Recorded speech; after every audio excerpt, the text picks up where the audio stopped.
CBN Saúde.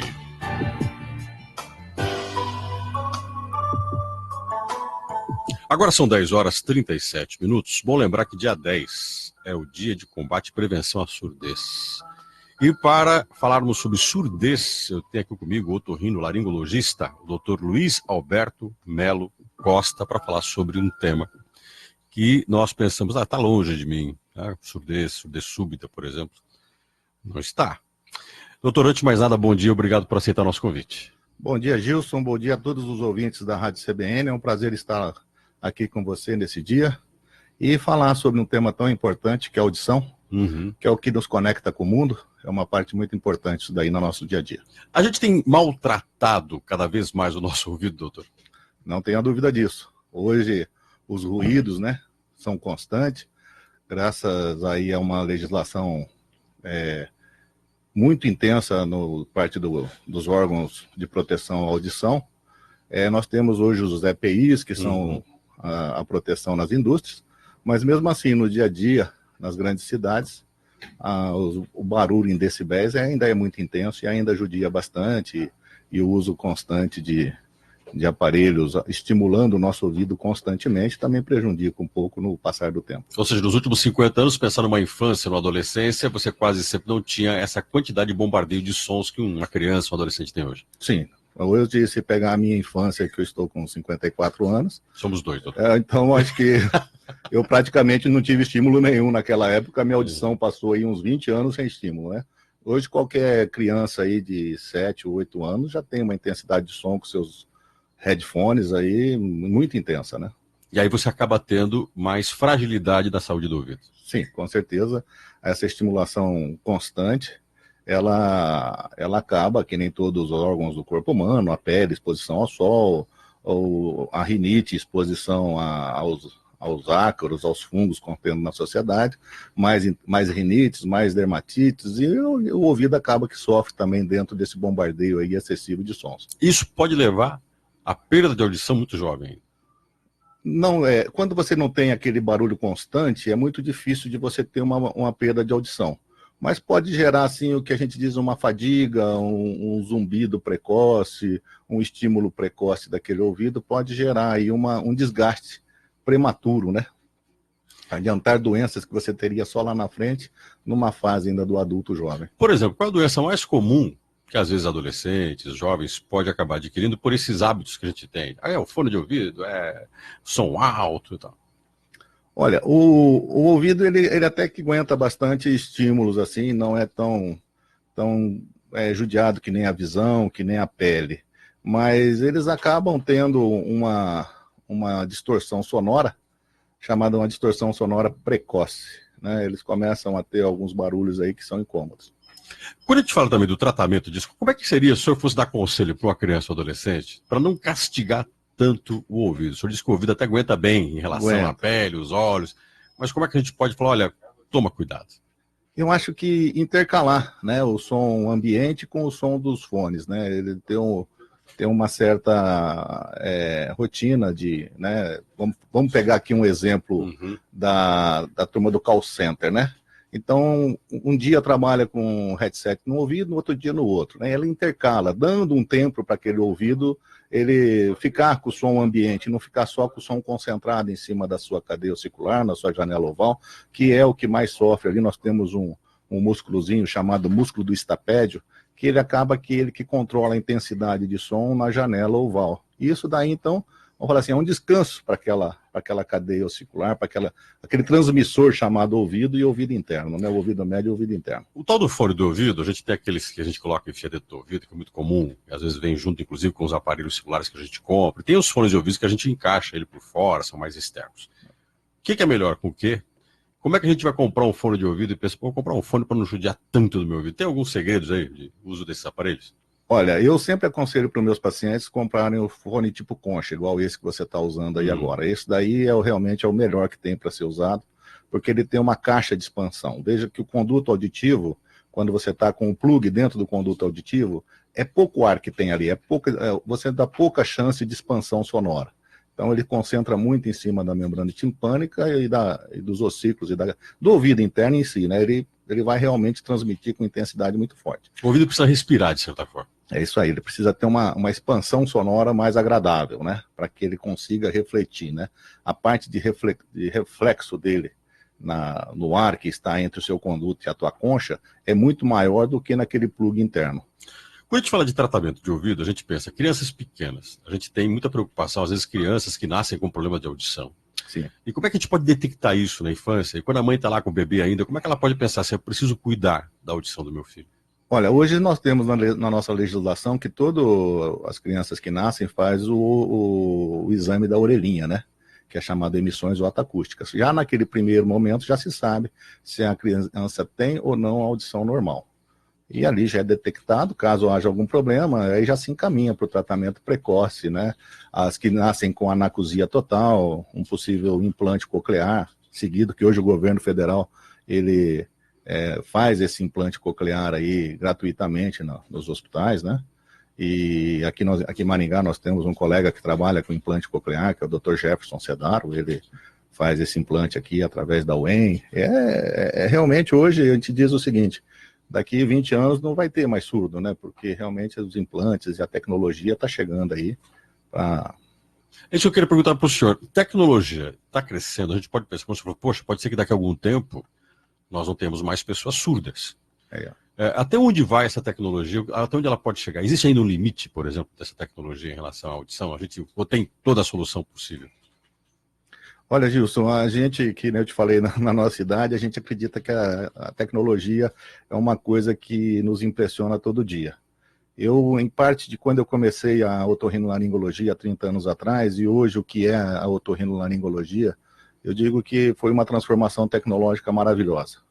Em termos de visão cirúrgica, em termos de implantes, em termos de voz, em termos de audição, de sinusites crônicas, de laringite, de perda de voz, de implantes, isso daí é maravilhoso. Toda vez que eu vou nos congressos americanos ou brasileiros, mais nos né, a gente vê que a tecnologia, ela não tem limite aqui na otorrino. Ou seja, vamos chegar a um ponto, talvez, de nunca mais termos surdos. Isso, por exemplo, assim, só tem pessoas que podem estar nos ouvidos e falam o seguinte, assim, eu sou surdo de um ouvido, eu tenho anacusia no ouvido, né, eu não escuto desse ouvido, e escuto bem do outro. Nesse ainda a gente não consegue colocar um implante, mas o som que esse implante vai transmitir vai ser bem pior do que o bom, o feito naturalmente por Deus, né? Aquele ali é um som perfeito. Mas o anacúsico total, o surdo, quando você coloca um implante nele, ele realmente consegue se adaptar àquelas fonemas digitalizados que o aparelho transmite e que ele tem uma vida praticamente normal. Ele nem se apercebe que ele é surdo. Eu estou conversando aqui no CBN Saúde de hoje com o Dr. Luiz Alberto Melo Costa, otorrinolaringologista. Nosso tema surdez. Nós vamos a um breve intervalo. Não esqueça que você pode participar e fazer perguntas para o Dr. Luiz Alberto. Você pode mandar pelo WhatsApp, DDD 44 998 77 95 50. Participe. Lembrando que no dia 10 é o dia de combate e prevenção à surdez. Por isso, nosso entrevistado de hoje é o médico otorrinolaringologista, Dr. Luiz Alberto Melo Costa. Doutor, eu queria perguntar para o senhor sobre aquela história da perda da audição conforme a idade passa. Isso é fato? Isso é fato. Isso foi muito boa a sua pergunta, porque muitos pacientes chegam até a gente com essa dúvida aí, por que está perdendo a audição. E eu sempre costumo dizer o seguinte, igualmente nos 42 anos, 43, 45, nós vamos tendo o que a gente chama de presbiopia, que é a perda da capacidade de enxergar para perto. As pessoas usam aquele negócio de que o braço ficou curto, né? Nos seus 55, 56, 60 anos de idade ali, a pessoa também perde, que é chamado presbiacusia. É a capacidade de entender a fala e é essa inteligibilidade que vai se perdendo juntamente com o som puro. Isso acontece realmente. Existe algum tipo de propensão genética para a pessoa perder mais audição do que outra? Ou seja, tem herança genética na perda da audição? É familiar. Aquele grupo, né, não é genético porque não tem um gene que transmite essa perda auditiva, mas ela é familiar. Aquelas pessoas daquele grupo familiar, eles têm realmente uma tendência maior em ter esse problema auditivo com a idade. Muitas vezes a gente consegue assim, doutor, O meu avô, com 90 anos, passava a linha na agulha, escutava tudo. E essa é a exceção. Todos nós temos um pouquinho de perda auditiva conforme a idade. Alguns mais e outros menos. Então, que a gente fala assim, meu avô enxergava tudo muito bem, ou escutava bem mesmo, com mais idade, isso é raro, exceção. É raro. É exceção. Agora, quando se fala de perda de audição, a gente fala muito também de como é que são os procedimentos com isso. Existe perda total, perda parcial. São muitas as doenças que levam à perda da audição. Sim, a perda da audição, a audição ela é comprometida por fatores externos, fatores metabólicos, fatores, exposições a algum tipo de tratamento, ao medicamentoso e tal, faz com que haja perda da audição. As perdas parciais, ela se corrige que nem a perda da visão. Quando você tem miopia, o que você faz? Você coloca uma prótese para você enxergar melhor. Como é que é o nome dessa prótese? Óculos. E há um preconceito muito grande quando você tem uma perda de audição e você precisa colocar uma prótese, que é chamado ASI, Aparelho de Amplificação Sonora Individual. Como acho que a prótese de ouvido não tem prótese escura para usar na praia nem na piscina, a turma não tem tanto preconceito com óculos e o preconceito com o aparelho auditivo é muito grande. Nada mais é do que uma correção de uma perda auditiva que você aconteceu. E essas perdas pequenas aí que a gente consegue fazer uma colocação de um aparelho, elas são extremamente hoje recuperáveis. As pessoas ficam meio não querendo usar, porque parece que é surdo, né? Ninguém fica na tua frente gritando, você está me enxergando quando você está com óculos, né? E com um aparelho auditivo a turma fica um pouco chateada com essa situação de usar. Eu não vejo nenhum problema em nenhum dos dois, eu uso um já, está aqui em cima da mesa. Agora, quando a gente fala da surdez, ela é parcial, às vezes. Existem formas, como o senhor mesmo colocou, corretivas de fazer isso. Grande parte dos tratamentos para a perda de audição, eles vão por via desse tipo de aparelhos? Ou existe toda uma orientação de medicamentos que você pode tomar e que acaba resolvendo também o problema? Não, Gilson, não tem medicamento para perda auditiva, né? Voltando ao exemplo do óculos, não tem remédio que você tome que melhore a tua miopia, a tua presbiopia. Isso daí não existe. Realmente, a correção dessas perdas auditivas pela idade, elas são via aparelhos de amplificação sonora. Você coloca o aparelhinho, ela vai corrigir essa tua perda de audição. O que tem são alguns problemas correlacionados com algumas doenças que perdem audição, e você tem que, por algum período, tratar isso medicamentoso. Aí sim. Aí você trata a doença que tem consequências para o ouvido. A surdez. Equilíbrio e audição. Tem relação direta uma coisa com a outra. As pessoas que perdem a audição tendem a perder também o equilíbrio. Eles são irmãos gêmeos, né? Uhum. Eles vivem ali, o sistema chamado cócleo vestibular, que dá a transmissão do som e o equilíbrio, eles, uma vez comprometido, você tem realmente uma perda de equilíbrio muito grande. O que acontece algumas vezes nas perdas de audição, a pessoa fala, doutor, tive um zumbido e fiquei tonto. E aí você vai fazer o exame no paciente, ele está realmente com uma perda auditiva unilateral, né? E aquilo ali, então, está relacionado realmente com aquele equilíbrio, porque ele perdeu um sinal de equilíbrio de um lado, então a pessoa tende a ter um pouquinho de desequilíbrio nesse momento. Esse um pouquinho pode levar ao labirintite. Qual a diferença da labirintite em relação a essa perda de audição e um pequeno desequilíbrio? A labirintite realmente é um nome genérico das labirintopatias, né? São várias, pelo jeito. São vários problemas que acometem o labirinto. E um desses acometimentos pode ser a surdez súbita, né? Então, a surdez súbita, naquele exato momento, a pessoa fica por um tempo desequilibrada.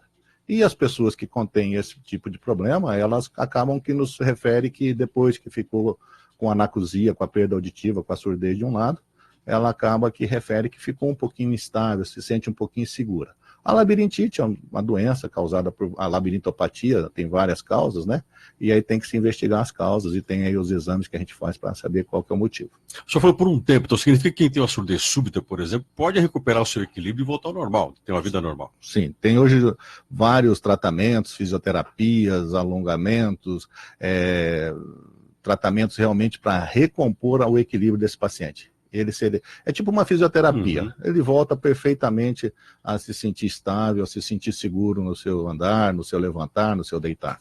Ou seja, em vez de ter os dois lados de equilíbrio, ele pode se acostumar a fazer o equilíbrio com o ouvido só. Isso aí, ele consegue ficar com vida normal e sem nenhuma sequela daquela perda momentânea do equilíbrio. Último tema nosso, higiene limpeza do ouvido. Aí eu vou falar daquele cotonete, né? Todo mundo usa o cotonete, a gente que adora aquela coceirinha na orelha. Mas já ouvi algumas pessoas dizerem, cuidado, cotonete pode machucar o ouvido, é melhor não usar tanto.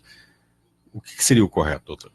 Eu tenho uma brincadeira que eu faço com meus pacientes, que eles perguntam assim, doutor, e o cotonete? Eu falo, o cotonete foi inventado por um otorrinolaringologista. Ele estava com pouco paciente, ele falou, vou fazer essa haste flexível aqui, ele vai entupir o ouvido enfiando a cera para dentro, eu vou ter mais pacientes aqui todo dia.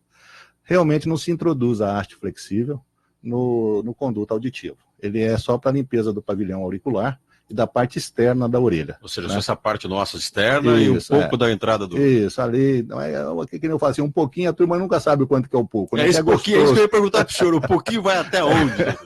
Aí, quando eles perguntam para mim assim, doutor, como é que eu limpo o ouvido então se não pode o cotonete? Eu falo, com o cotovelo. Pode limpar com o cotovelo à vontade, ou com teus dedos. Deus já fez o negócio certo que ele não vai empurrar nada para dentro. Né? Então a gente tem ali a produção de cera, né, na região chamada ceruminosa do conduto auditivo, e ela, naturalmente, ela é expelida. Tomou banho, tá daquela limpada no ouvido. Isso, uma toalha, acabou, passou, não tem nada. Geralmente eu peço para pegar uma toalhinha de papel e passar no ouvido secando para acabar com aquele incômodo. Eu conversei com o Dr. Luiz Alberto Melo Costa. Doutor, muito obrigado pela sua presença aqui na CBN. Obrigado você. Obrigado aos ouvintes. Dr. Luiz Alberto é otorrinolaringologista. Falamos sobre surdez. Nossa entrevista está ligada ao dia 10, que é o dia de combate e prevenção à surdez. Agora são 10 horas e 58 minutos.